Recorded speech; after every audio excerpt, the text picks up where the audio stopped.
আমি তোমাদের এর আগের দিন পড়িয়েছিলাম কৌণিক সরণ।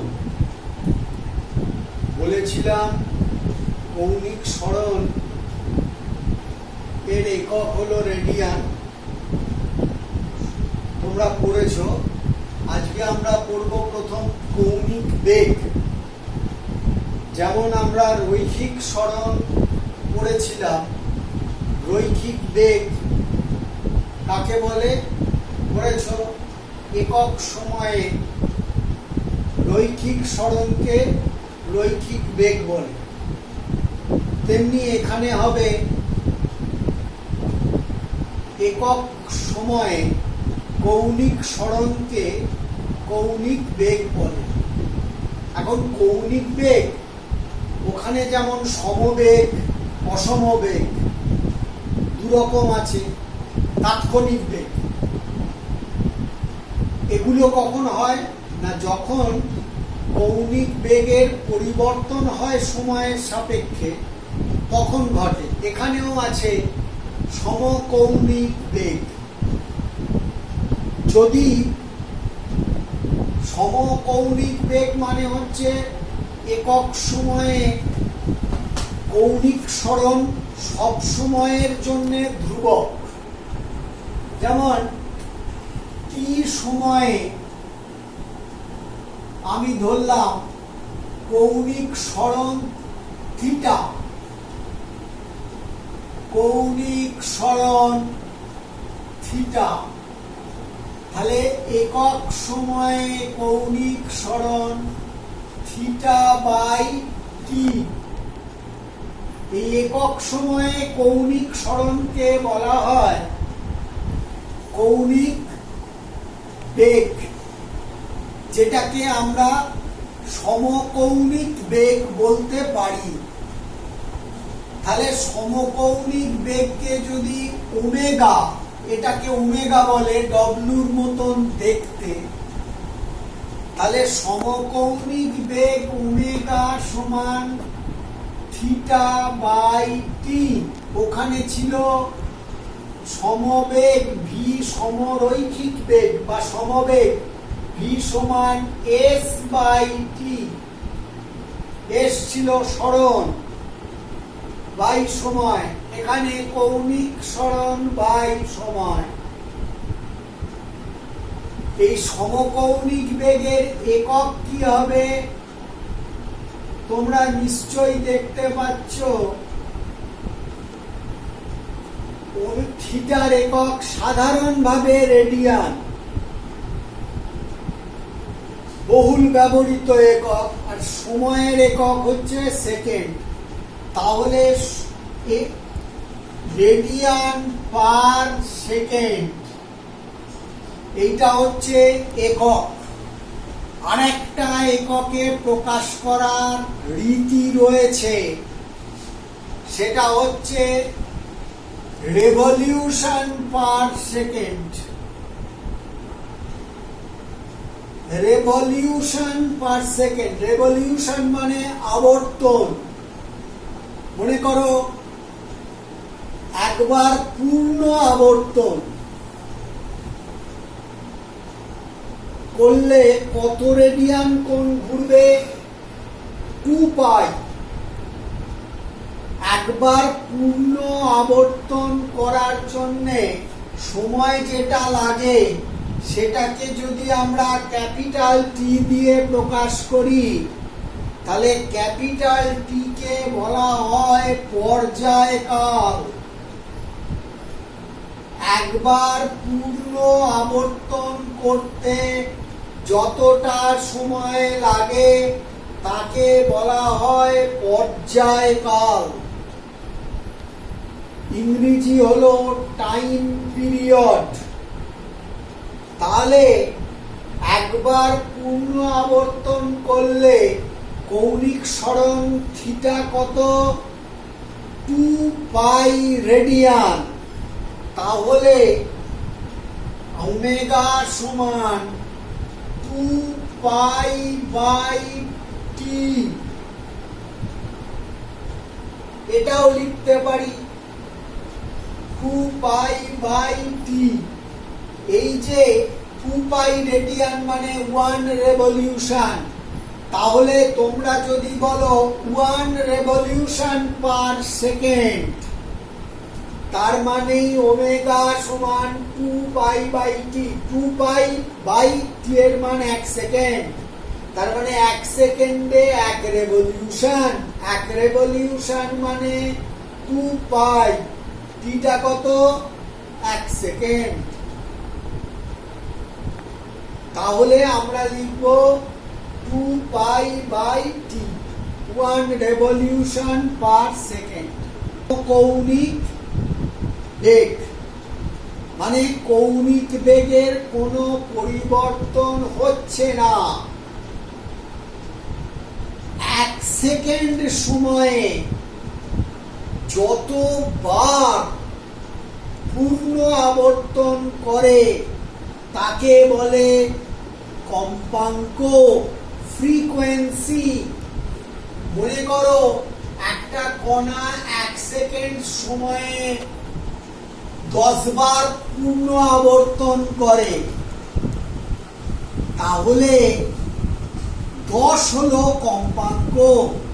তাহলে 10 বার পূর্ণ আবর্তন করতে সময় লাগে 1 সেকেন্ড। তাহলে একবার পূর্ণ আবর্তন করতে সময় লাগে 1/10 সেকেন্ড। একবার পূর্ণ আবর্তন করতে যে সময় লাগে তাকে বলে পর্যায়কাল। তাহলে পর্যায়কাল টি সমান 1/10 সেকেন্ড। আমায় বলল যে কোনো একটি কণার কম্পাঙ্ক, আবর্তনের কম্পাঙ্ক হলো n। তার মানে কি বুঝবো না, n বার আবর্তন করতে সময় লেগেছে 1 সেকেন্ড। তাহলে n বার আবর্তন করতে সময় লেগেছে 1 সেকেন্ড। তাহলে একবার আবর্তন করতে সময় লেগেছে 1/n সেকেন্ড। এই 1/n সেকেন্ড তাহলে কি? পর্যায়কাল। তোমরা শুনেছ একবার আবর্তন করতে, পূর্ণ আবর্তন করতে যা সময় লাগে তাকে বলে পর্যায়কাল। তাহলে পর্যায়কাল টি সমান 1/n। তাহলে n এর জায়গায় কি লিখতে পারি? n সমান 1/t। তাহলে ওমেগা সমান 2 পাই n লিখতে পারি। ওমেগা সমান 2 পাই n। এই ওমেগাকে বলা হয় কৌণিক কম্পাঙ্ক, অ্যাঙ্গুলার ফ্রিকোয়েন্সি। কৌণিক কম্পাঙ্ক। তাহলে আমরা ওমেগা একক সময়ে যত কৌণিক সরণ হয়, যে পরিমাণ কৌণিক সরণ হয় তাকে কৌণিক বেগ বলে। কৌণিক বেগটা দুরকম, সমকৌণিক বেগ মানে কৌণিক বেগের পরিবর্তন হচ্ছে না, আর অসমকৌণিক বেগ। অসমকৌণিক বেগটা আমরা এইবার পড়ব।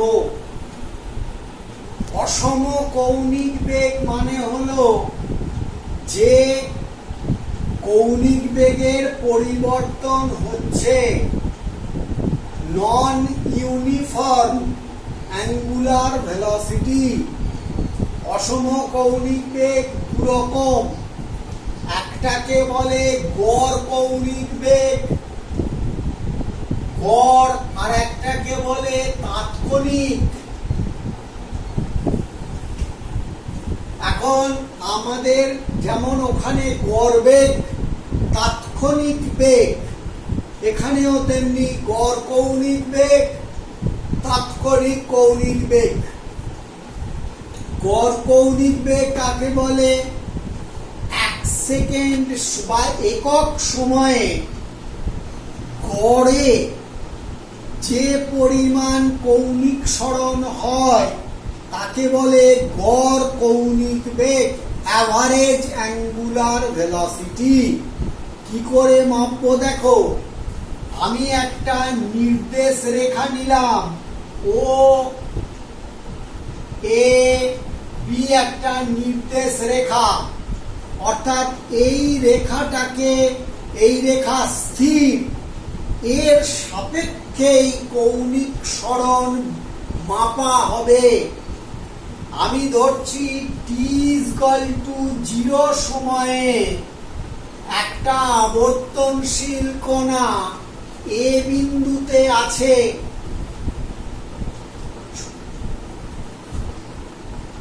টি সময় পরে যখন কণাটি বি বিন্দুতে এলো তখন তার কৌণিক সরণ হলো থিটা। টি প্লাস ডেল্টা টি সময়ে কণাটি সি বিন্দুতে এলো, কৌণিক সরণ হলো থিটা প্লাস ডেল্টা থিটা। দেখো লক্ষ্য করে, আমরা কিন্তু মাপছি এই স্থির রেখা, যেটা নির্দেশ রেখার সাপেক্ষে মাপছি, অর্থাৎ ওএবি রেখা থেকে সি বিন্দুতে পৌঁছেছে, এইটা ধরছি। তার মানে কোনটা থিটা প্লাস ডেল্টা থিটা, সেটা কোনটা না, সেইটা হলো সি ও একোণ, সি ও একোণ, সেইটা হলো থিটা প্লাস ডেল্টা থিটা। তাহলে আমরা যেটা,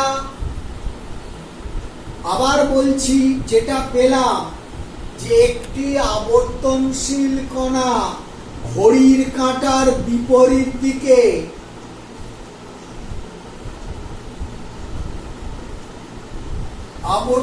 বৃত্তাকার পথে আবর্তন করছে, অতি t=0 সময়ে কণাটি এ বিন্দুতে ছিল, ও এ বি হচ্ছে নির্দেশ রেখা, রেফারেন্স লাইন,